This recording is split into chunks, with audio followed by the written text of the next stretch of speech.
So I was doing some research, and this article, The Enchanting History of Trading Card Games, told me about a trading card game that I cannot find, and that led me down this rabbit hole of finding older and older trading card games.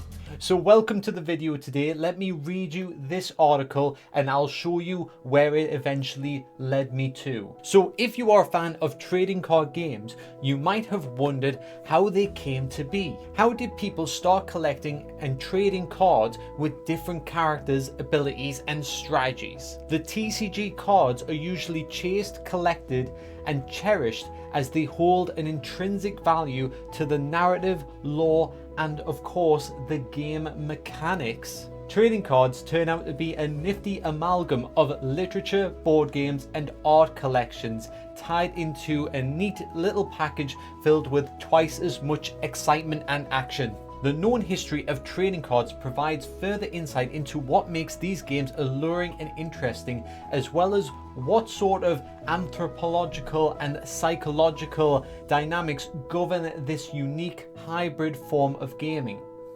The genesis of TCGs takes us from their ancient roots in China to their modern popularity around the world. So I was like, where's this ancient roots in China I've never heard of before? Back then, people would use cards filled with pictures and poems to play a game called Cards Against Humanity.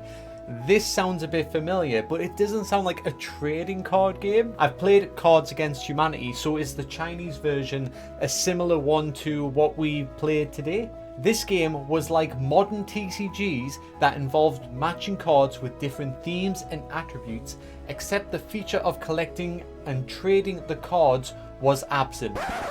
So it wasn't a trading card game. This was my first disappointment. The game Cards Against Humanity spread across Asia and eventually reached Europe and North America. Along the way, it underwent many changes and adaptations. For example, in Japan, the game became known as Karuta, which involved memorizing and reciting poems from a deck of cards. In Europe, the game took the form of Tarot, which involved using cards with symbolic images to tell fortunes and divine futures. That's quite good because that's the birth of tarot cards. Though I haven't really done the research into this, so I don't know how much of this information should be trusted. The first TCG that resembled modern TCGs was created in 1869 by an Englishman named Henry Clay. He invented a game called Camelot. Now, this right here, this is what I've been looking up. I cannot find anything. I've searched the date, I have searched his name, I have searched for the card game, I've searched for old English trading card games. I cannot find any information on this game called Camelot by Henry Clay. If anybody out there wants to do a little bit of digging for themselves, let me know if you find anything, because I have found absolutely nothing. So Camelot, which was based on the legends of King Arthur and his knights, the game featured cards with different characters such as Merlin, Lancelot, Guinevere, each with their abilities and stats. The game was popular among aristocrats and soon spread to other parts of the world. So where is it then? Because I can't find it. However, it was not until the 20th century that TCGs took off. The first breakthrough came in 1938 when a company called Topps introduced a series of baseball cards with their bazooka bubblegums. I'm sure a lot of you people know out there the development of baseball cards. What I want to go back to is the Camelot game. I want to know where this Camelot game is. So from this point, I basically stopped reading about this because it started the birth of Magic the Gathering, and a lot of this stuff is pretty well known. I don't want to go forward in time, I want to go backwards in time. So I did a little bit of research about this Camelot game because I was like, well, there's a picture here, Camelot Legends. So I was like, well, what's this? So essentially it is a completely different game. It's a board game. It only has a similar name, you know, Camelot Legends. So this wasn't the game they were referring to, unless it's a later incarnation. But like I say, I can't find anything on the sources of this game. So I don't know. This game's a mystery.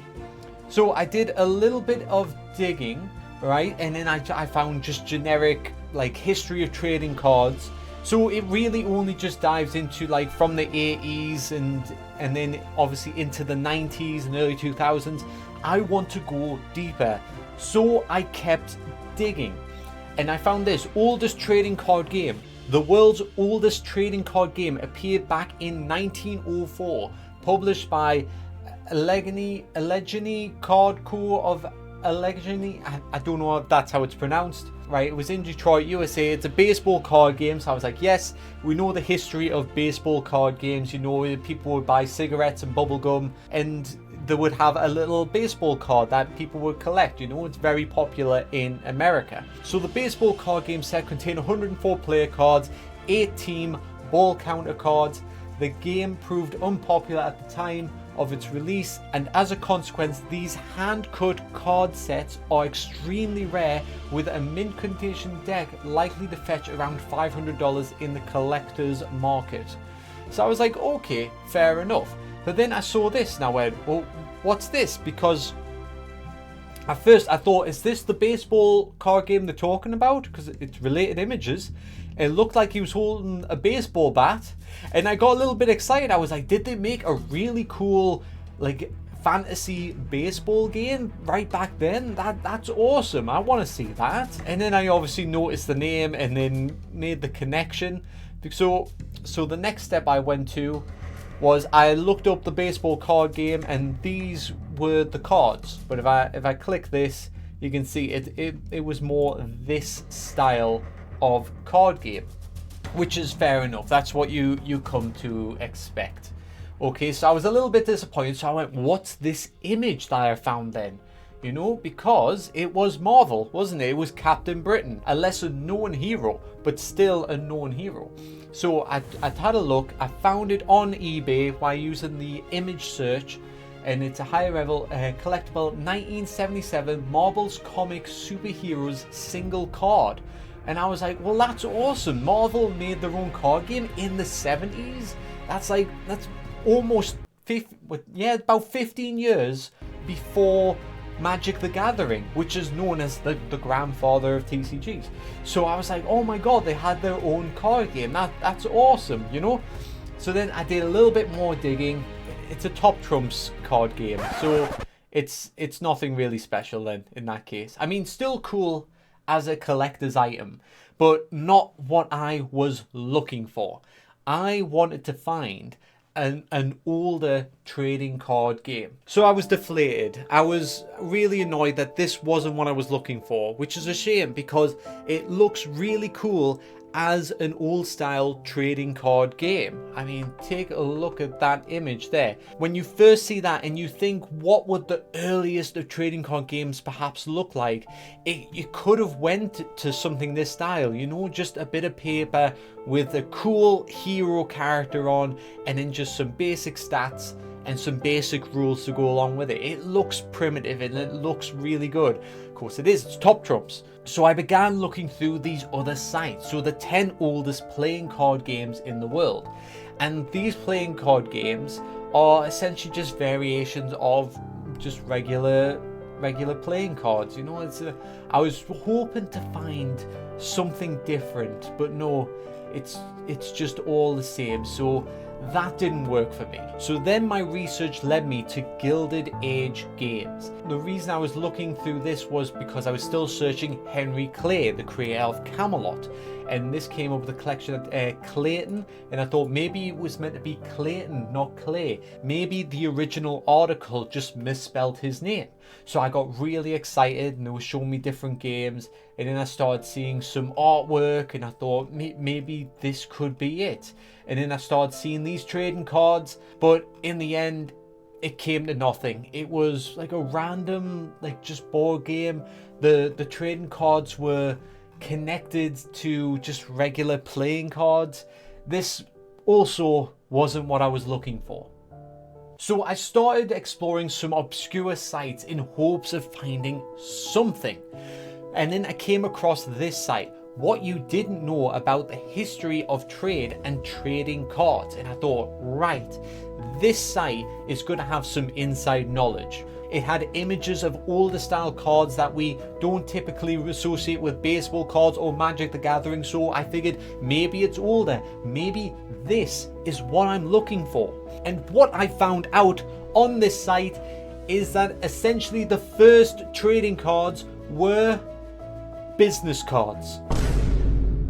People used to make business cards with their pictures on and have information on, and then they would trade them with each other. That makes sense, of course, yes. So the first trading cards, I suppose, would be business cards. But this is not what I'm looking for. Once again, my hopes were raised and then crashed back down. So I was on the verge of giving up.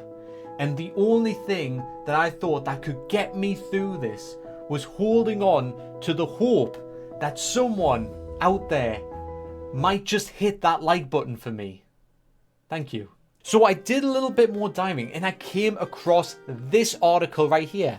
Archaeologists discover ancient TCG 3,750 years older than Magic the Gathering. I got really excited and I'm going to read this article to you. The fact that a trading card game could be this old. This is some Yu-Gi-Oh level stuff right here. So from the title, I dove down and I read this. Academics have discovered the world's first trading card game, dating from circa 1750 BCE.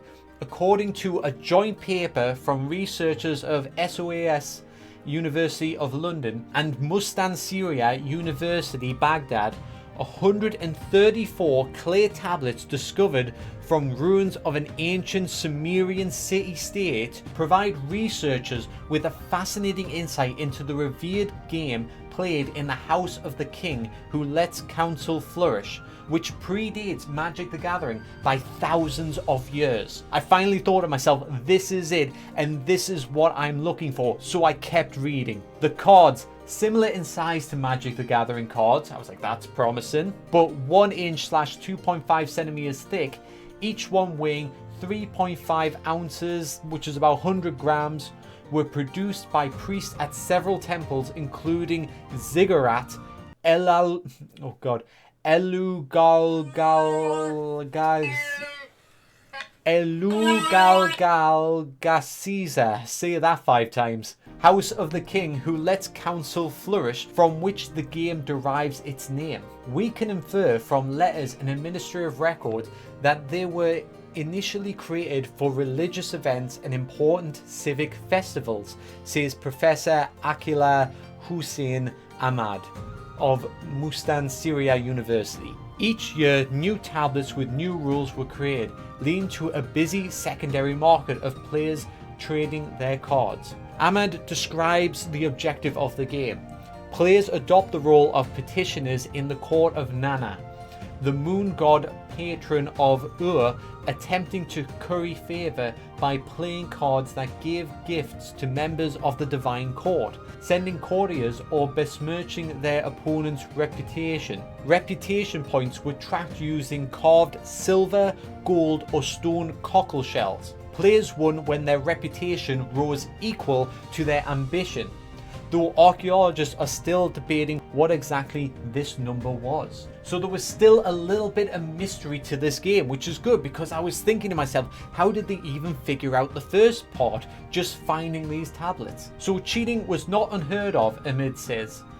To randomize the draw of the inch-thick clay tablets, which would be even more cumbersome to shuffle than a Magic the Gathering commander deck, they were placed under a cloth and rearranged by the opponent. And I was thinking that as well, like for something that thick, the decks couldn't be that large, probably 10 tops, you know, because 10 inch things, I mean 10 inches, that's going to be about that tall. That's a hell of a deck, you know, that is like a commander deck in Magic the Gathering. We have a letter to the court official complaining about the merchant Ian Nassar, who insisted that his own servant shuffle the tablets on his behalf, producing suspiciously favourable draws. Well, in thousands of years, human history doesn't change. You always got to watch out for the cheaters, don't you? This is the first time we've seen a game with so many written elements from the ancient period, says Professor Geoffrey Van Haag.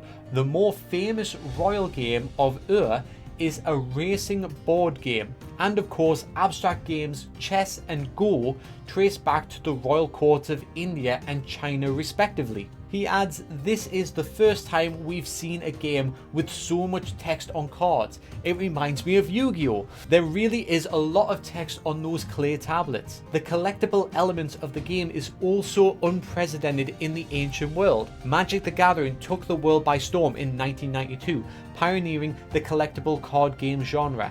Still regarded as one of the best trading card games to this day. And then he goes on to talk about his preference with Flesh and Blood over Magic the Gathering, so we don't need to get into that. The game was so popular that several enterprising Sumerian business people began producing their own imitation tablets.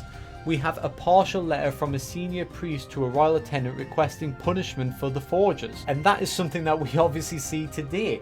If the tablets were collector's items or tradable items, then there is some sort of value attached to that. Forgeries would naturally come into place, especially if only the priests were actually crafting them. Then of course other people will want to get their hands on them because there will be a very finite amount of them. But the punishment for theft of property from royal temples in this period of Sumeria was death. And we know of at least one merchant who was executed for selling bootleg cards. Honestly, I don't know what you're feeling on proxy cards. I've taken a look at them. I've never actually purchased any. Though, like I say, it would save a lot of money because there are some very expensive cards out there. You know, and I don't blame other people that want to buy proxy cards if they were playing against me, because I want them to play the deck that they want to play. If they can't, or they can't afford it, then I don't have another player to play against. Yes, you're taking money from the companies essentially, because you could be spending that money on buying the trading cards themselves. But when you think about it, there's a second-hand market anyway. So the odds are you would just buy it from another trader. I don't know if that muddies up the water or changes your opinion anyway. It's just something I've observed. Van Haag is attempting to organize an exhibition game using the original tablets at the British Museum. But for the moment, the tablets will remain in Baghdad.